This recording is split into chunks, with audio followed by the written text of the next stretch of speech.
ರಾಜ್ಯದಾದ್ಯಂತ ಮಾರ್ಚ್ 1ರಿಂದ ದ್ವಿತೀಯ ಪಿಯುಸಿ ಪರೀಕ್ಷೆ. ವಿದ್ಯಾರ್ಥಿಗಳಿಗೆ ವಿಶೇಷ ಸೂಚನೆ. ದ್ವಿತೀಯ ಪಿಯುಸಿ ಪರೀಕ್ಷೆಗಳು ನಾಳೆ ಅಂದರೆ ಮಾರ್ಚ್ 1ರಿಂದ ಆರಂಭ ಆಗ್ತಾ ಇದ್ದು, ಈಗಾಗಲೇ ಶಿಕ್ಷಣ ಇಲಾಖೆ ಎಲ್ಲ ಸಿದ್ಧತೆಗಳನ್ನು ಮಾಡಿಕೊಂಡಿದೆ. ಪರೀಕ್ಷೆಗಳು ನಾಳೆಯಿಂದ ಮಾರ್ಚ್ 20ರವರೆಗೆ ನಡೀತಾ ಇದೆ. ವಿದ್ಯಾರ್ಥಿಗಳು ಪರೀಕ್ಷೆ ಆರಂಭ ಆಗುವಂತ 1 ಗಂಟೆ ಮೊದಲೇ ಪರೀಕ್ಷಾ ಕೇಂದ್ರದಲ್ಲಿ ಹಾಜರಿರಬೇಕು. ಹಾಲ್ ಟಿಕೆಟ್, ಪೆನ್ನು ತೆಗೆದುಕೊಂಡು ಬರಬೇಕು.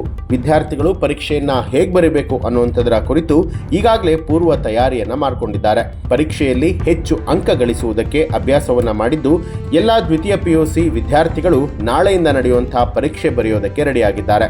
ಕಾಲೇಜಿಗೆ ಬಸ್ನಲ್ಲಿ ಹೋಗುವಾಗ ವಿದ್ಯಾರ್ಥಿಗಳು ತಮ್ಮ ಹಾಲ್ ಟಿಕೆಟ್ ಅನ್ನ ಕೆಎಸ್ಆರ್ಟಿಸಿ, ಬಿಎಂಟಿಸಿ ಬಸ್ಗಳ ಕಂಡಕ್ಟರ್ಗೆ ತೋರಿಸಿ ಉಚಿತವಾಗಿ ಪ್ರಯಾಣವನ್ನ ಮಾಡಬಹುದು.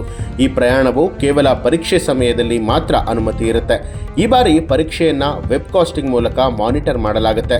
ಪ್ರತಿ ಪರೀಕ್ಷಾ ಕೇಂದ್ರದಲ್ಲಿ ಸಿಸಿ ಕ್ಯಾಮೆರಾಗಳ ಅಳವಡಿಕೆ ಕೂಡ ಕಡ್ಡಾಯ ಆಗಿದೆ. ವಿದ್ಯಾರ್ಥಿಗಳಿಗೆ ವಿಶೇಷ ಸೂಚನೆಗಳು. ಪರೀಕ್ಷೆಯ ಮುಖ್ಯ ಅಧೀಕ್ಷಕರು ಕ್ಯಾಮೆರಾ ಇರದ ಸಾಮಾನ್ಯ ಮೊಬೈಲ್ಗಳನ್ನು ಇಟ್ಕೊಳ್ಳಬಹುದು. ಎಲ್ಲ ಪರೀಕ್ಷಾ ಸಿಬ್ಬಂದಿ ಹಾಗೂ ವಿದ್ಯಾರ್ಥಿಗಳಿಗೆ ಮೊಬೈಲ್, ಸ್ಮಾರ್ಟ್ ವಾಚ್ ಬಳಕೆಯನ್ನು ನಿಷೇಧ ಮಾಡಲಾಗಿದೆ. ಪರೀಕ್ಷೆಯ ಸಮಯದಲ್ಲಿ ಎಲ್ಲ ರೀತಿಯ ಎಲೆಕ್ಟ್ರಾನಿಕ್ ಸಾಮಗ್ರಿಗಳನ್ನು ನಿಷೇಧ ಮಾಡಲಾಗಿದೆ. ಪರೀಕ್ಷಾ ಕೇಂದ್ರದ ಒಳಗೆ ಅನಧಿಕೃತ ವ್ಯಕ್ತಿಗಳ ಪ್ರವೇಶ, ಚಿತ್ರೀಕರಣ ಸಂಪೂರ್ಣವಾಗಿ ನಿರ್ಬಂಧ. ಮಾರಕ ಆಯುಧ ಅಥವಾ ಸ್ಫೋಟಕ ವಸ್ತುಗಳನ್ನು ಪರೀಕ್ಷಾ ಆವರಣದಲ್ಲಿ ತೆಗೆದುಕೊಂಡು ಹೋಗುವಂತಿಲ್ಲ. ಪರೀಕ್ಷೆಗೆ ಸಂಬಂಧಿಸಿದ ಯಾವುದೇ ವಿಷಯಗಳನ್ನು, ಮಾಹಿತಿಗಳನ್ನು ರವಾನಿಸುವಂಥದ್ದು ನಿಷೇಧ. ಮಾಹಿತಿ ತಿಳಿಸಲು ಸನ್ನೆ ಮಾಡುವಂಥದ್ದು ಸೇರಿದಂತೆ ಮುಂತಾದ ಯಾವುದೇ ರೀತಿಯಾದಂಥ ಕ್ರಿಯೆಗೆ ಅವಕಾಶ ಇಲ್ಲ. ಪರೀಕ್ಷೆ ನಡೆಯುವಾಗ 200 ಮೀಟರ್ ವ್ಯಾಪ್ತಿಯಲ್ಲಿ ಜೆರಾಕ್ಸ್ ಅಂಗಡಿಗಳನ್ನು ಕೂಡ ನಿಷೇಧ ಮಾಡಲಾಗಿದೆ. ಈ ಒಂದು ಮಾಹಿತಿ ನಿಮಗೆ ಇಷ್ಟ ಆದರೆ ನಿಮಗೆ ಏನನ್ನಿಸ್ತು ಅನ್ನೋದನ್ನ ಕಮೆಂಟ್ ಮಾಡಿ ತಿಳಿಸಬಹುದು.